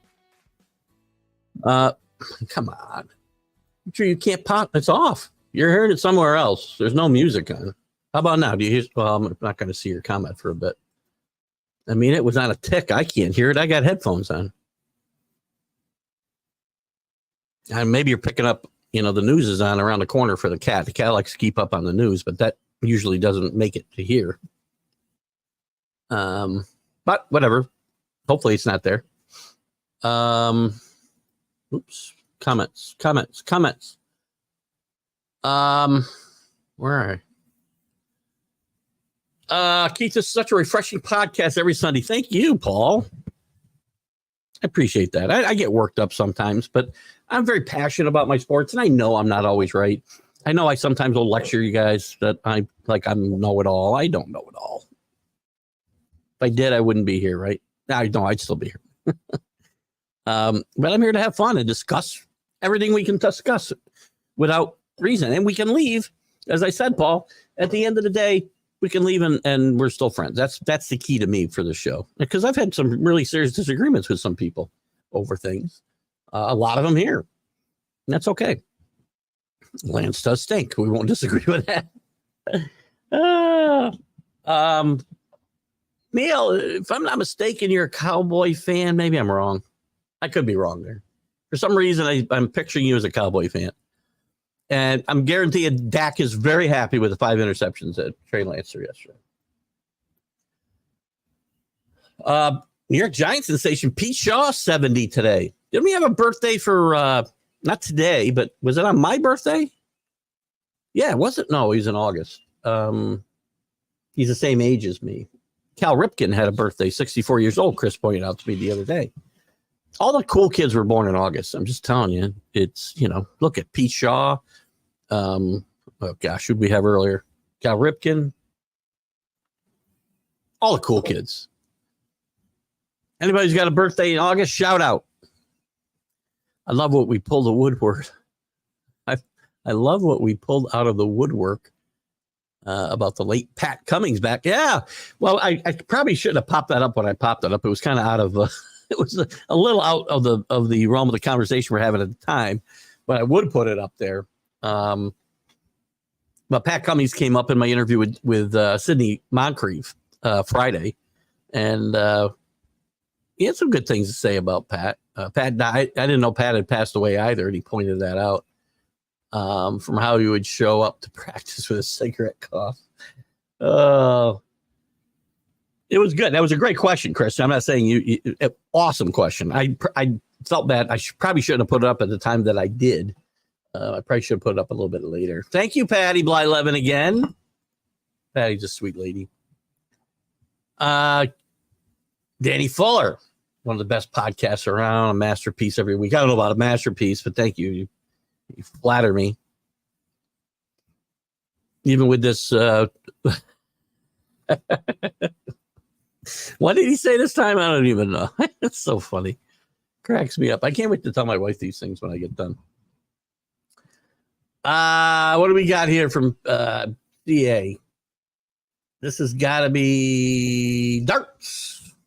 PDC Nordic and Baltic YT pages is streaming live their Pro Tour series now. I watched some of this a couple of weeks ago, or I don't know how long ago it was. Last time you put up a link for me to go to CA. Oh my God, these guys are so good. I mean, it would take me, an hour to score what they scored in 5 minutes.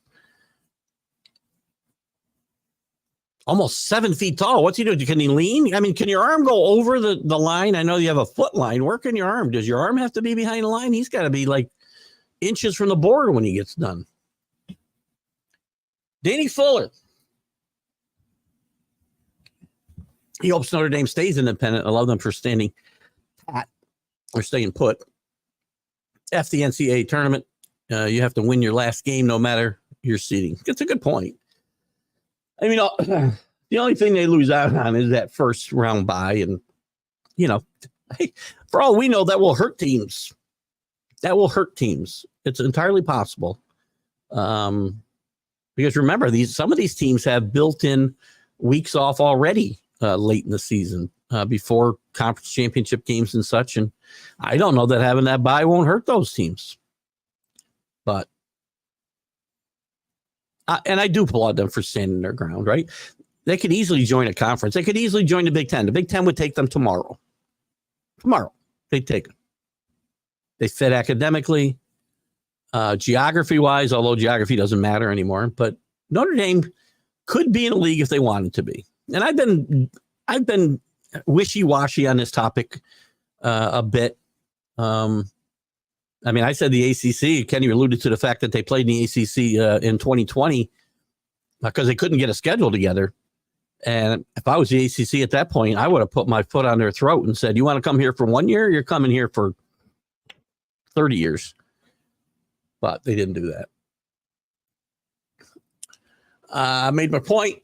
If you're not one of the special conferences, then you should bend over. You should bend over and kiss your ass. What? That sounds very difficult anyway, anatomically. But if you can do it, then God bless you. You should probably be on some kind of gymnastics team. But you're not wrong. You're not wrong. I mean, look, there's flaws to this system, and there will continue to be flaws, Kenny. You're not wrong that more and more and more influence will be driven by the SEC and the Big Ten until we have one big conference, which probably 10 years from now, we won't even, football will look nothing like it does today, but we will get some regional sense back because we're going to have the 40 best, 50 best, whatever it is, teams all in one conference, and you're going to have a Western region, a Midwest region, a Mideast region, a Southwest region, a East region, whatever. And you'll get some kind of semblance of maybe regional rivalries back, but these historic conferences will likely be gone. It's probably a ways off. And then you'll have teams that won't have any chance at all because they're not going to take 132 teams. And by the way, I think I talked about it last week. Some of these group of 5 teams want to put together their own tournament. Do we really care who the 13th best team in the country is? Which is what you'd be playing for. I got to get through some of these comments here because we got ready to wrap it up here in 19 minutes. Teams in the playoffs will be the Yankees by walking Judge and Soto. I don't know why they're not doing it now, quite frankly, Anthony. I would never pitch. Soto, you almost got, well, you'd have to walk. It's very hard to walk both guys, right? Certain situations, you will likely see it. And I love Austin Wells. He's done very, very well, but I'm not pitching as Judge ever. Pirates, where's Mark Mancini? As soon as the Dodgers lose 2 in a row, he'll come and pop his head up. 79 is actually when they won last. But I love the way Mark's fine. Mark's hard working, man. He does a lot of podcasts. He produces podcasts. He's on podcasts. We enjoy him when he's been on our show. It's been a long time. But he hates everything LA without any reason other than, he'll rip the Dodgers when his team hasn't won since 1979. Very historic franchise as well, by the way. Here's my stuff. We'll get through this. What about Bob? Classic comedy of the week. What about Bob? Bill Murray, Richard Dreyfuss. Great movie. Great movie. I'll give Keith a social call today and fill him in on the Bowden. Looking at his numbers, he looks good. Boy, I'll tell you, I like Cam Rising a lot, Paul. That's why I think I have Utah in the playoffs, winning the Big 12, getting a bye because of Cam Rising's return and having one of the best, most underrated coaches in the country, Kyle Whittingham. But Will Howard did some really good things at K-State, Kansas State. That Ohio State team is going to be a monster. And what might derail them is the pressure to win. There's more pressure on that team and Ryan Day than any team in the country, in my mind. I love Cam Rising, though. It's funny. You look at the top prospects for the NFL next year. Cam Rising doesn't make the top 12 that I saw, at least the one listing I looked at. Crazy. A couple funny retirements and releases in spring training. Who remembers Roberto Alomar? Who can't forget him? Yeah, Roberto Alomar was a good player, but his end was not pretty. Too many of these guys hang on. And Andres Galarraga, too long. Canseco, too long. Nobody knows when to go away. Derek Jeter stayed too long. And I guess I get it. I mean, I've always had this. There's very few guys that go out at the top of their game. There's a few, right? Barry Sanders comes to mind, but most guys, because of that competitive spirit, they just don't. And that's your life. You don't know what to do. They're talking about Willie Mays in this book I'm reading, the baseball portion of it. In 73, and 72, and 71, he was just a shadow of himself. But he believed all he had to do was get healthier and he could do better. Until it came to the final realization that he just couldn't do it. His body betrayed him. He was 42 years old without today's modern medicine. No music since the start. I don't know. Yeah, I don't know. The one time I don't know. It's funny, Drew. You must have some. Are you listening with your headset or? So Danny hasn't heard any, but this thing was up like a tick. I couldn't hear any of it. So you must have some really good either ears. Good morning, John Gonzalez. 15 minutes left. You got something important, John. And I did move it just a notch. So somehow Drew's hearing. I got super hearing. Drew does. Unlike me. Now, I know we don't talk about Baseball United. It's start time, though, October 21st. It's 2025, by the way, Drew or Chris. So it is 2025. I checked on the website when I was looking it up, and I'm not going to spend a lot of time talking about Baseball United because, again, Saudis are involved. I'm not. So, and I don't know why these guys would go over there and take money from. I had the same problem with the golfers. Blood money. It's blood money. It's sports washing, and that's what the Saudis are trying to do all over the globe. It's disgusting is what it is. Good morning, Danny Fuller. Oh, sorry. John Gonzalez, by the way, thank you for saying good morning to John again, Danny. John runs one of the best groups, Sports Authorities, one of the best run groups out there. You guys should all get out there and check it out. Nostalgic stuff, contemporary stuff, thought-provoking stuff, funny stuff. I know Drew joined, and Drew participates a lot. And he does some really great stuff. Little League World Series today. By the way, Florida, the U.S. team is Florida, and they're playing the Taiwan team. And they probably do have better attendance than all three of those teams combined, maybe. Williamsport, what do they hold? I think they hold about 10,000. I'm not sure, 10 or 12,000, counting the Hill. FSU will be the 13th best team and will be crying. It's possible. Listen, then there'll be no crying from me. If you can't be in the top 12, then in this system, then don't cry. I think where you might get some grief is when, the fifth best team in the SEC gets in and, maybe a deserving, and I'm not saying it would be FSU. It could be anybody. A deserving team maybe gets left out. I do think 5 teams go from the SEC. Thanks, Paul. Thanks for coming in. As always, love to have you with me. You guys have all been great.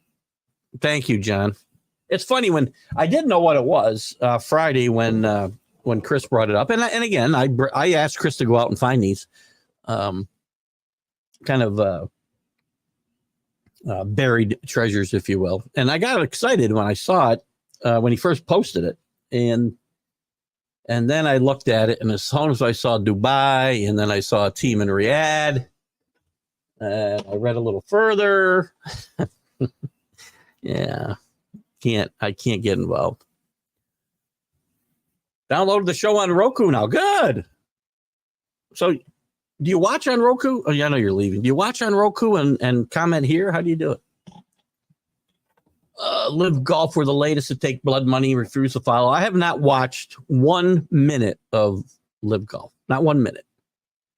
I know there's a merger. Supposedly, it's been a year ago since it was announced, more than a year ago. The PGA and Live was going to merge in some fashion. And if Saudi money is involved, I will stop watching PGA golf. I just will. I'll watch the majors that aren't involved with the PGA because the PGA doesn't sponsor the Masters of the U.S. Open. Really, the only PGA sponsored major that I'm aware of is the PGA Championship. So I can watch the majors and root against all those guys who take Live money, like John Rahm. And one of these, it sounds like a revitalized. Now, I know what you're talking about. A rival enterprise starting at the exact end of its competition. I get it. I mean, again, my reasons for not caring are my own. A lot of people, you want to go out and care. That's up to you. It doesn't bother me at all. But I won't spend 1 I won't waste one bit of my time on United. And by the way, some of these rival leagues could compete. The USFL back in the day in the 80s could have competed. If they stayed in the spring, they could have had a real league. But there's one guy who broke the league. I won't mention his name because it's going to bring up other things today. If you go on Facebook and search groups, Paul, put in the Sports Authorities, I think just like you spelled it, and it should come up and you can join the group. Or I'll find a link too, and maybe I'll do it right now. I'm going to join. I'm going to share the link right now to what's your name, John? Let me do this because we got a couple minutes. Don't give me too many more comments. You can put a few more up. But I do want to end this before 10:30. We've been very good. I've been able to share the show, reshare the show at midnight for the late guys. Here is, hold on, bear with me one second while I copy this URL. I can't copy that. What the hell? What's happening here? There we go. All right, so try that out, Paul, and anybody else who wants to join the Sports Authorities. There you go. There's the link. Great stuff he does. Bill Pulver, back. Waldo's back from London and wherever else he's hanging out. Jets. Won a exciting, meaningful preseason game last night. Well done. I think they won. I don't even know. I know the score was 10-6. That's all I know. But welcome.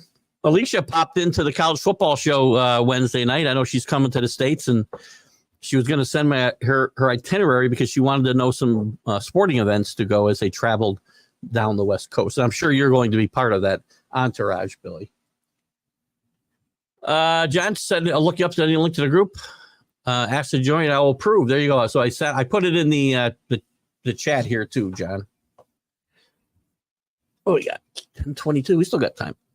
I will watch now on Roku in the future. Now that downloaded. Just remember, there's no way to comment there. That's the only thing, Paul. So I don't know. You can keep your phone open or something if you want to comment on something. I don't know what the delay is either. There's probably a couple second delay.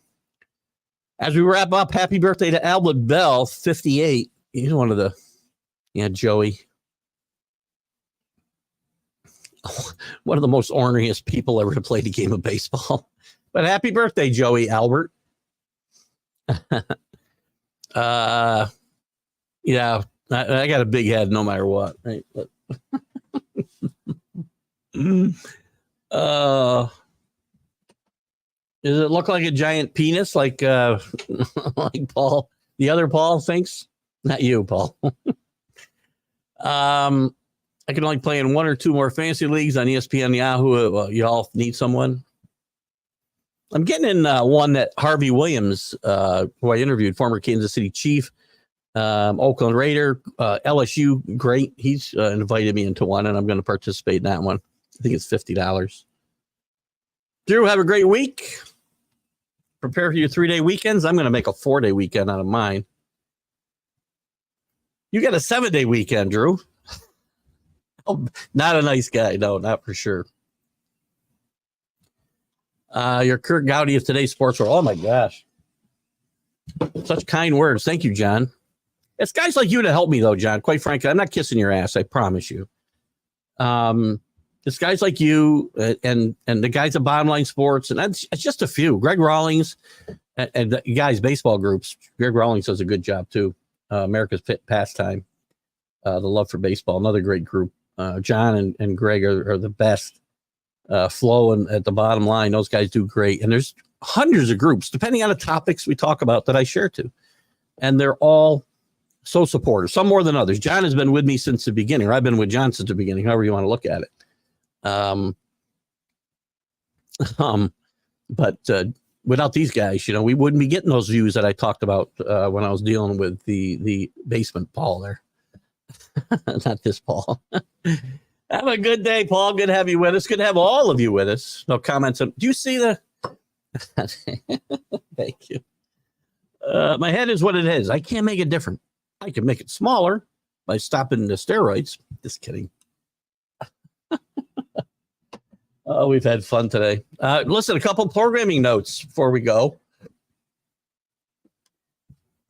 Wednesday night this show will be repeated on Roku, as well as last week's interview with Sidney Moncrief, a few nights at midnight, and a Major League Baseball update too, throughout the week.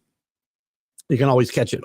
Anytime you want to watch a past show that you missed, any of the one-on-one interviews you missed over the last 4 years, you can go to the library, go to the videos on TGI Sports Talk, and I believe you can search. So if you want to find, Ron Bloomberg, when I did him, you can pull up that video and having to search, thousands of videos.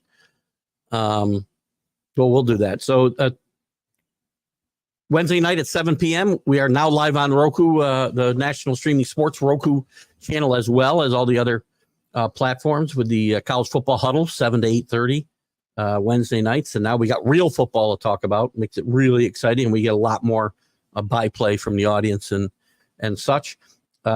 Friday morning, Ernie DiGregorio, former Providence great and Boston Brave, Rookie of the Year in the NBA, had some injuries that curtailed his career, but played for the great Dave Gavitt at Providence, played with Marvin Bad News Barnes. We'll have some great stuff to talk about with Ernie. And then we've got Jeff Fry coming up in September. We got Gary McPhillips hopefully coming up in September. Reached back out to a few guys that had pushed me off to the fall. So we'll see if we can get some of them in. That's the challenge here, right? So Friday mornings at 9 a.m. is the one-on-one with Keith Engle's interview show. MLB update. Want to be able to get this ad up one more time.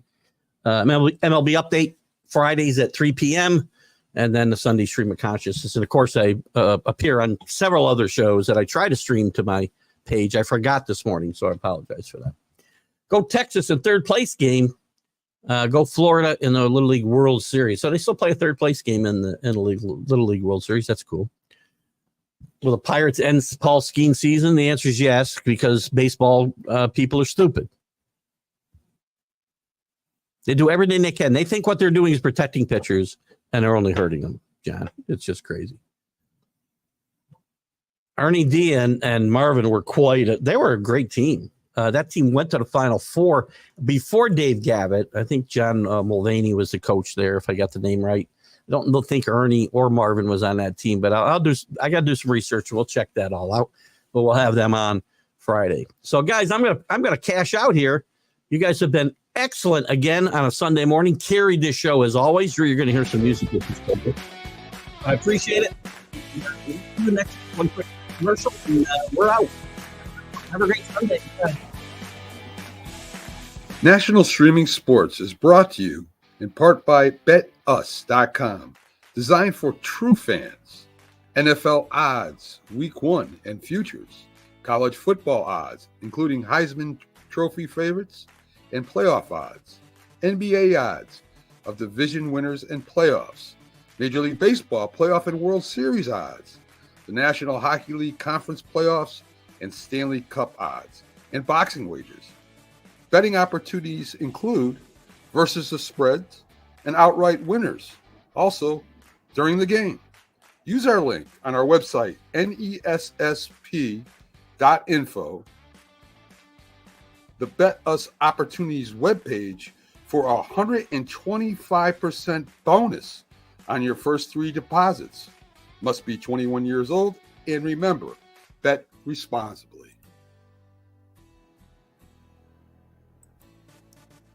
You're listening to Keith Engle, the host of TGI Sports Talk on the National